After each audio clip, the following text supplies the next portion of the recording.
Ano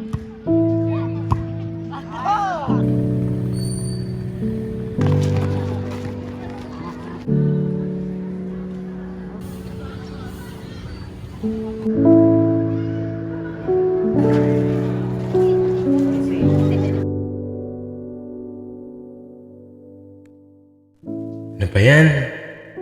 Umaga na naman. Tapos, magtitimpla ng kape. Mag-aayos ng uniforme. Tapos, magsasakay.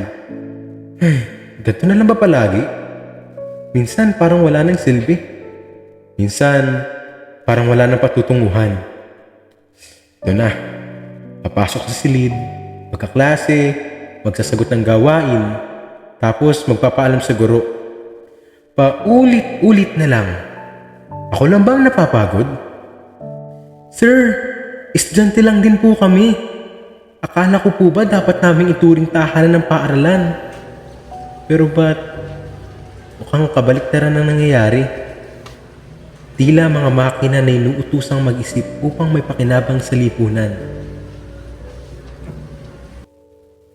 Pero minsan hindi rin natin naisip.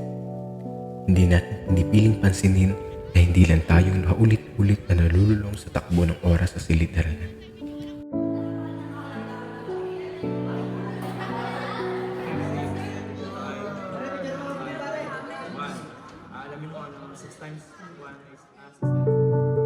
Nakamamangha ang mga guro, no? Isipin mo yon. Meron silang pangalawang pamilya sa loob ng paaralan. Kung nagmamasid ka kasi, makikita mo. Nung brigada, todo sila sa pagkukumpuni para lang may maayos tayong upuan.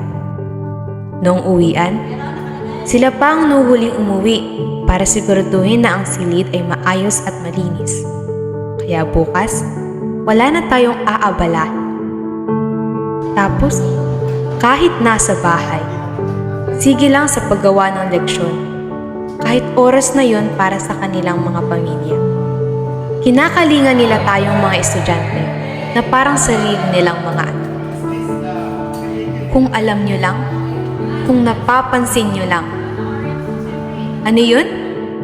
Gutom ka na sa recess? Paano naman sila? Puyat ka na naman dahil sa mga assignment? Paano pa sila? Pagod ka sa mahabang araw sa school? Paano pa kaya sila? Parang normal na nga lang yan eh. Pero, sa kabila ng lahat ng yun, nagagawa pa rin nilang magpasaya ng klase. Magturo, magbiro, magpabibo. Sinong paborito kong guro? Marami. Pero may isang bukod tanging nakakuha ng atensyon ko. Good morning, everyone. Mabuhay, mahal tanang. Good morning, sir. Magaling siya magturo, hindi siya katangkaran, pero ubod ng karisma. Tapos, tuwing kausap mo siya, para matagal ng kaibigan, palabiro, katropa, ka-vibes ng klase. Yung tipong matutuwa ka kapag siya nang nagsasalita sa harapan. Parang yung oras niya ay pahinga. Masaya, sobra.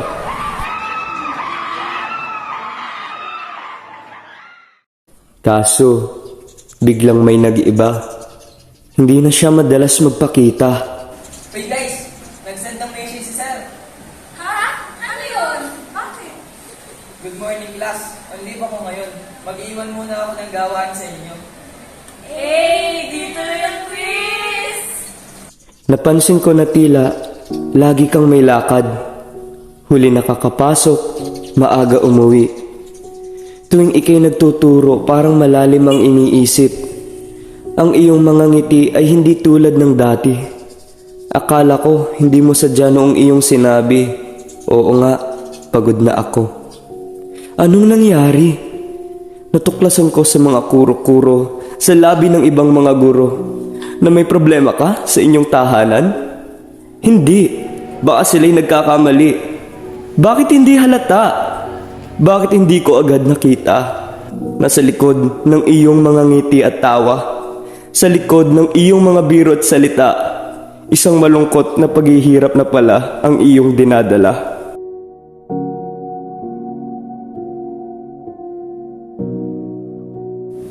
Araw-araw, pabigat ng pabigat ang nadarama. Kaya pa ba magtago sa likod ng iyong antipara? Sa lalim ng iyong mga mata na gusto nang sumara? Kaya nung ika'y aking nakita, Sir, kamusta po kayo? Ayos naman. Nakakamangha na ika'y nakangiti pa rin.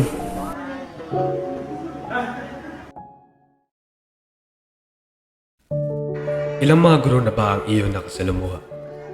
Ilang oras na ba sila nakasama?